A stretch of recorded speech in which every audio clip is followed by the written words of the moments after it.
Hello दोस्तों, आप सबका मेरी कहानी में स्वागत है। बहुत पुरानी बात है।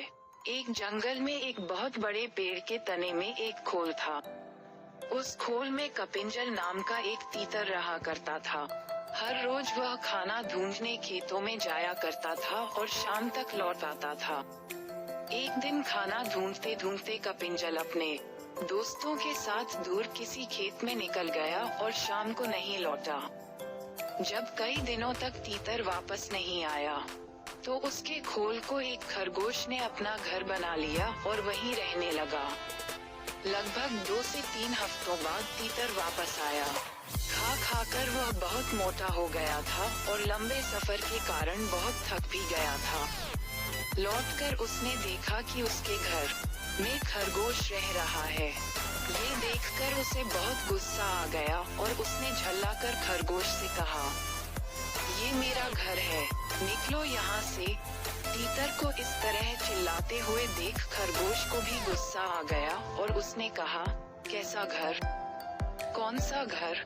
जंगल का नियम है कि जो जहाँ रह रहा है वही उसका घर है। तुम यहाँ रहते थे, लेकिन अब यहाँ मैं रहता हूँ और इसलिए यह मेरा घर है।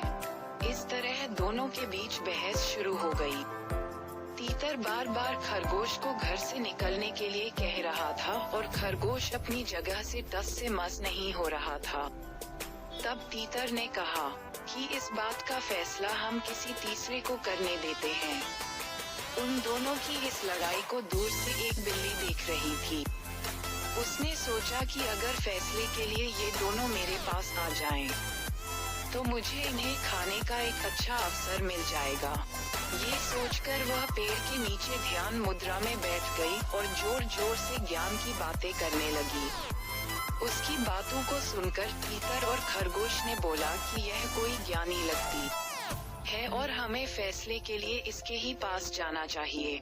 उन दोनों ने दूर से बिल्ली से कहा, बिल्ली मौसी, तुम समझदार लगती हो, हमारी मदद करो और जो भी दोषी होगा उसे तुम खा लेना।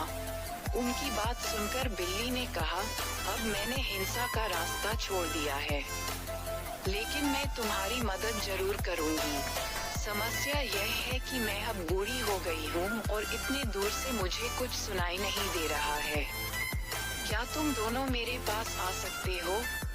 उन दोनों ने बिल्ली की बात पर भरोसा कर लिया और उसके पास चले गए। जैसे ही वो उसके पास गए, बिल्ली ने तुरंत पंजा मारा और एक ही झपट्टे में दोनों को मार डाला।